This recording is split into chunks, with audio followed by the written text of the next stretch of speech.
आज की short analysis में हम डिस्कस करेंगे लक्ष्मी ऑर्गेनिक स्टॉक के ऊपर। और दोस्तों ये एक तरह का हमारा प्योरली रेड अलर्ट एनालिसिस है। और अगर किसी को इसके अंदर फ्रेश बाइंग करना हो तो वो थोड़ा वेट कर सकता है, क्योंकि ये स्टॉक आपको करंट लेवल से और भी अच्छे खासे डाउन साइड पे मिलेगा। बिकॉज यहाँ पर मल्टीपल नेगेटिव फैक्टर्स एक साथ ब्रेकडाउन हुए हैं, जिसके तहत ये स्टॉक करंट लेवल से और भी डीप डाउन साइड करेक्शन के लिए रेडी है। और दोस्तों यहाँ पर कोई भी हमारी बाय सेल होल्ड रिकमेंडेशन नहीं है, ये प्योरली एजुकेशन पर्पस से मैं अपना पॉइंट ऑफ व्यू आप लोगों के सामने शेयर कर रहा हूँ। और फ्रेंड्स, ये स्टॉक को हमने 1 महीने पहले रिकमेंड भी किया था बाई साइड पर, जहाँ पर हमारा 15% का टारगेट था, वो टारगेट हिट हो चुका है। उसके बाद यहाँ पर अभी मल्टीपल नेगेटिव फैक्टर्स बने हैं। तो दोस्तों जिस किसी ने भी अगर वहाँ पर प्रॉफिट बुक कर कर निकल गया है तो ग्रेट है, लेकिन कोई कोई लोग ऐसे होते हैं जो उसको होल्ड करते हैं और उन लोग वेट करते हैं डबल धमाका का।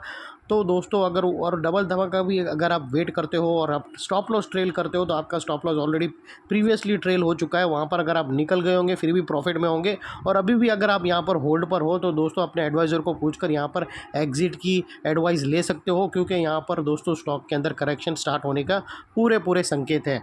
और दोस्तों जिस किसी को भी अगर वो बैक डेटेड वाला वीडियो का लिंक वीडियो देखना हो तो वो वीडियो का लिंक डिस्क्रिप्शन में पड़ा है, जाकर एक बार ज़रूर देख लेना, जिसके अंदर हमने डीप एनालिसिस करी थी। इसके अंदर ट्रायंगुलर चार्ट पैटर्न प्रेडिक्ट करा था और अपसाइड में इसके मल्टीपल पॉजिटिव फैक्टर्स की एनालिसिस करके टारगेट फोरकास्ट किया था 15% का, जो ऑलरेडी अचीव हो चुका है। और टारगेट हिट होने के बाद ही वहाँ पर उसने स्टॉक ने रिजेक्शन फेस किया और वहाँ पर दोस्तों अभी नेगेटिव पैटर्न्स ब्रेकडाउन हुए हैं। अगर आपको दोस्तों यहाँ पर मैं क्लियरली बता दूं फ्रेंड्स, अगर आप देखो ना तो ये असेंडिंग ट्रायंगुलर चार्ट पैटर्न था जो हमने यहाँ पर प्रेडिक्ट करी दोस्तों। ये उसकी नेकलाइन थी दोनों की जो ब्रेकआउट हो गई थी, और ये अपसाइड में दोस्तों हमने यहाँ से कैप्चर किया था जो तकरीबन 15% था। अभी दोस्तों फ़िलहाल ये सारी ड्राइंग्स में निकाल देता हूँ, क्योंकि यहाँ पर हमारा टारगेट हिट हो चुका है ऑलरेडी, हम अच्छी खासी मलाई खा चुके हैं। अभी दोस्तों यहाँ पर अगर आप देखो ना तो स्टॉक के अंदर एक अपवर्ड स्लोपिंग पैरेलल चैनल थी, और जब तक स्टॉक के अंदर ये अपवर्ड स्लोपिंग पैरेलल चैनल थी यहाँ पर back to back higher highs लग रहे थे और स्टॉक ज़बरदस्त अपसाइड मूव में था, और यहाँ पर लोगों ने दबाकर नोट बनाई। फ्रेंड्स अगर आप देखो तो फर्स्ट हायर हाइज यहाँ पर हिट हुआ, सेकंड हायर हाइज यहाँ हिट हुआ, थर्ड हायर हाइज यहाँ पर हिट हुआ और फोर्थ हायर हाइज यहाँ हिट हुआ।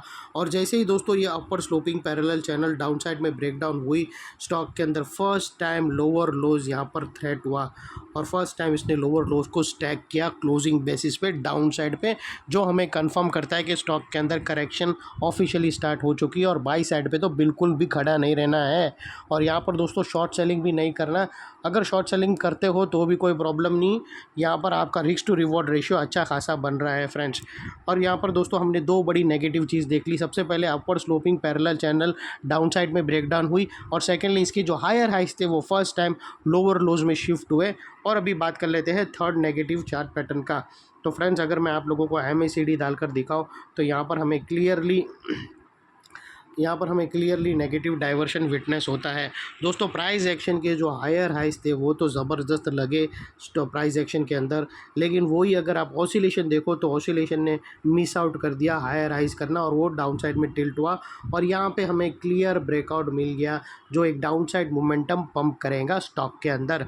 और दोस्तों ये थी थर्ड नेगेटिव सिग्नल, और बात कर लेते हैं अभी फोर्थ नेगेटिव सिग्नल की, और दोस्तों वो है नेगेटिव चार्ट पैटर्न। तो फ्रेंड्स अगर मैं आप लोगों को बताऊँ तो यहाँ पर हमें clearly head and shoulder pattern breakdown होता हुआ मिलता है। और दोस्तों ये बहुत ही गद्दावर पैटर्न है, ये आता है तो अच्छे अच्छे लोगों की हालत ख़राब कर देता है। यहाँ पर अगर आप देखो तो हमें क्लियरली हाई वॉल्यूम के साथ हेड एंड शोल्डर यहाँ पर ब्रेकडाउन होता हुआ मिलता है। और इसकी अगर आप देखो तो यहाँ पर अगर आप नोटिस करो तो उसकी जो नेकलाइन है वो तकरीबन 281 के आसपास होती है, और उसके नीचे वेल हाई वॉल्यूम के साथ स्टैक हुआ है। और दोस्तों अभी ये स्टैक होने के कारण दोस्तों, और यहाँ पर कोई सेकंड नेकलाइन जैसा स्टोरी नहीं है जैसे पिछले बहुत सारे स्टॉक के अंदर था। यहाँ पर अभी क्लियरली रास्ता डाउन साइड में ओपन है, और अभी यहाँ पर स्टॉक का जो फर्स्ट टारगेट निकल कर आता है वो तकरीबन 253 के आसपास आता है। और सेकंड यहाँ पर।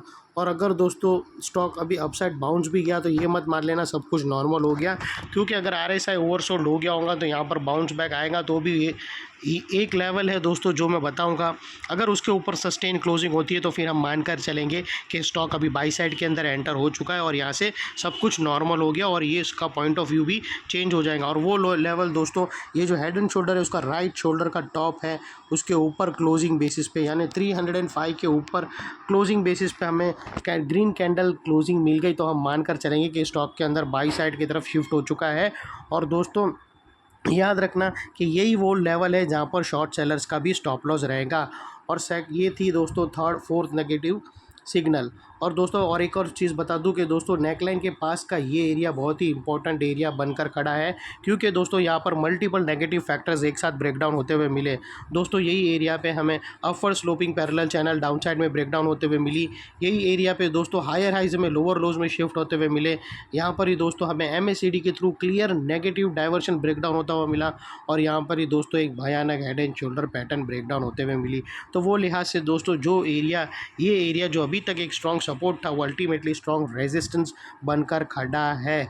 और इतने बड़े स्ट्रॉन्ग रेजिस्टेंस के ऊपर दोस्तों शॉर्ट सेलर्स का स्टॉप लॉस रहेगा, अगर उसके ऊपर क्लोजिंग मिल गई तो फिर ये बाई साइड की तरफ शिफ्ट हो जाएगा।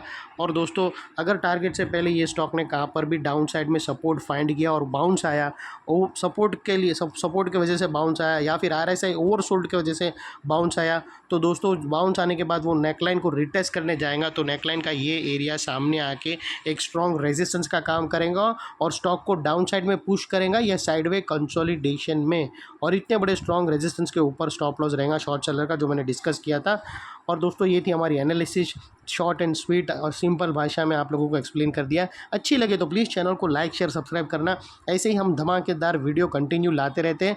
ये स्टॉक के अंदर हमने पहले डाउन साइड से प्रेडिक्ट अप साइड में हमारा टारगेट हिट हुआ, अभी हम इसको अप साइड में फोरकास्ट करके डाउन साइड का प्रेडिक्शन करे हैं दोस्तों। ये थी हमारी एनालिसिस। Thank you.